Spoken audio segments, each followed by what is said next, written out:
एक बार सेक्स कर लो, एक बार बिस्तर पर आ जाओ, ये शब्द ही अपने आप में सारी हदें पार करते हैं।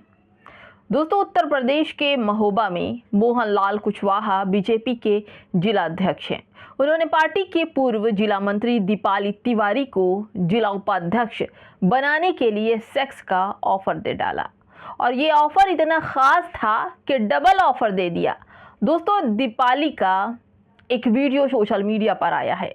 दीपाली का आरोप है कि उनके इनकार करने पर उन्हें ऑफर डबल करते हुए उसे जिला पंचायत चुनाव का टिकट देने का वादा किया गया। दोस्तों, ये सब कुछ हो रहा है महोबा में, जहां पर बीजेपी की और इस देश में डबल तिबर इंजन वाली सरकार है। एफबी लाइव आकर दीपाली ने यह भी बताया कि बात न मानने पर कुशवाहा ने उनके परिवार को फर्जी मुकदमे में फंसाने की धमकी दी है। जिलाध्यक्ष की धमकी से परेशान दीपाली ने बीजेपी से इस्तीफा दे दिया और खुद सोशल मीडिया पर आकर अपनी आप बीती बताते हुए काफी बड़े आरोप लगाए हैं। दोस्तों, पूरी खबर बताने जा रही हूं कि बीजेपी में महिला सम्मान कितना है। नमस्कार, आप देख रहे हैं बामसिफ न्यूज और मैं हूं आपके साथ शैला। दोस्तों, भाजपा के कथित रामराज में नारी सम्मान ये है कि नारियों को अपनी इज्जत की परवाह न करते हुए खुद को बचाने के लिए वीडियो बनाना पड़ रहा है। बीजेपी के जिलाध्यक्ष मोहन लाल कुशवाहा बीजेपी की महिला नेता के पद उनको ऑफर करने के बदले सेक्स की मांग कर रहे हैं। सोचिए, एक बड़े नेता किस हद तक जाकर गुजर रहे हैं। मोहन लाल कुशवाहा ने महिला नेता से कहा कि मेरे साथ बिस्तर हो जाओ, मतलब हम बिस्तर हो जाओ, तुम्हें जिला उपाध्यक्ष बना दूंगा। यानी कि राजनीति में आने के लिए महिलाओं को क्या सच में बिस्तर से होकर गुजरना पड़ता है? महिला के विरोध करने पर बीजेपी नेता ने ऑफर बढ़ा दिया, जिला पंचायत का टिकट देने की बात कह दी और उनका मनोबल बढ़ाते हुए कहा कि अगर नहीं मानोगी तो तुम्हें डबल टिकट दे दिया जाएगा। दोस्तों, महिला के लिए ऐसी घिनौनी सोच और घटिया मानसिकता भाजपा नेताओं की यही पहचान है। दोस्तों, जिस तरह से उन्होंने वीडियो बनाकर ये बात बताई है, सुनने में असहज और शर्म महसूस होता है। एक तरफ बीजेपी महिला का सम्मान का ढोंग करती है, दूसरी तरफ उनके नेता अपनी ही पार्टी की महिलाओं की इज्जत को रौंदने से बाज नहीं आते। दोस्तों, इस महिला का दर्द इतना है कि इनकी वीडियो में साफ दिखाई पड़ रहा उम्र दराज महिला है।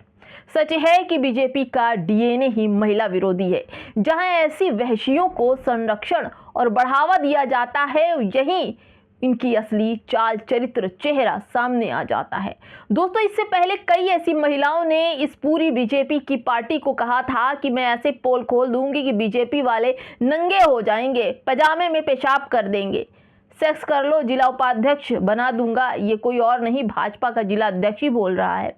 ऑफर किया जाता है महिलाओं को बिस्तर तक लाने के लिए। क्या महिलाओं की राजनीति वाला जो बात पप्पू यादव ने बोली थी, क्या वो सच थी? दोस्तों, भाजपा के नेताओं का सेक्स का ऐसा भूत सवार है नेताजी के ऊपर कि उपाध्यक्ष का पद भी ऑफर कर दिया। यही नहीं दोस्तों, उन्होंने बड़े बड़े पद दिए। उन्होंने कहा कि टिकट भी दे दिया जाएगा पंचायत चुनाव का। दोस्तों, इन्हीं सब बातों को लेकर पिछले कई दिनों से पप्पू यादव का एक बयान याद आता है। बिहार के पूर्णिया से निर्दलीय सांसद पप्पू यादव ने महिला को लेकर विवादित एक बयान दिया था। वो बयान जो था विवादित उस वक्त था, लेकिन आज मुझे सच लग रहा है। सांसद पप्पू यादव ने कहा था कि बिना नेता के कमरे में गए 90% महिलाएं राजनीति नहीं कर सकती। औरत को नोचने की संस्कृति बन गई है बीजेपी में। उन्होंने ये भी कहा था कि स्कूल जाओ तो बेटियों का शोषण, कॉलेज जाओ तो रैंकिंग के नाम पर शोषण, और ऑफिस जाओ तब शोषण, राजनीति में आओ तो शोषण। यानी कि 90% महिलाओं का शोषण भाजपा शासित राज्य और राजनीति में है।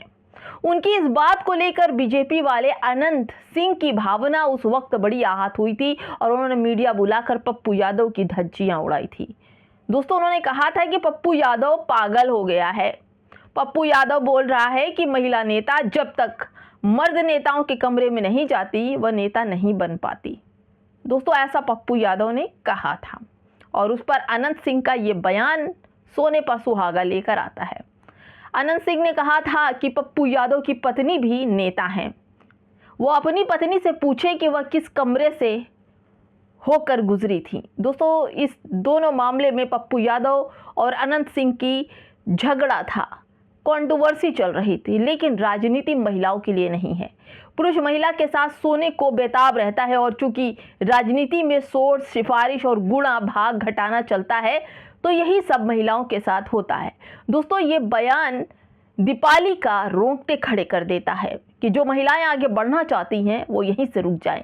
अगर आपका परिवार राजनीति में नहीं है और आप कोई प्रख्यात हस्ती नहीं है, तो राजनीति में मत भेजिए अपनी महिलाओं को, क्योंकि जो राजनीति नहीं जानते, नए नए जाते हैं, तो उनके साथ यही होता है। पप्पू यादव ने ये सब बातें कही थी।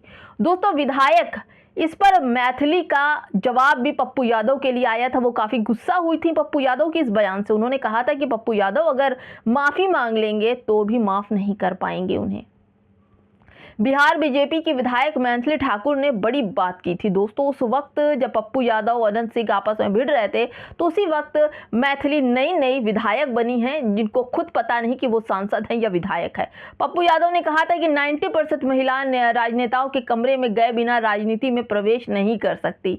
उसी पर मैथिली ने कहा था कि पप्पू यादव के इस कथन पर मैं पप्पू यादव को माफ़ नहीं कर पाऊंगी। भाई, अब बताओ आप लोग ही, इस वीडियो के आने के बाद क्या लगता है, पप्पू यादव ने क्या सच बोला था?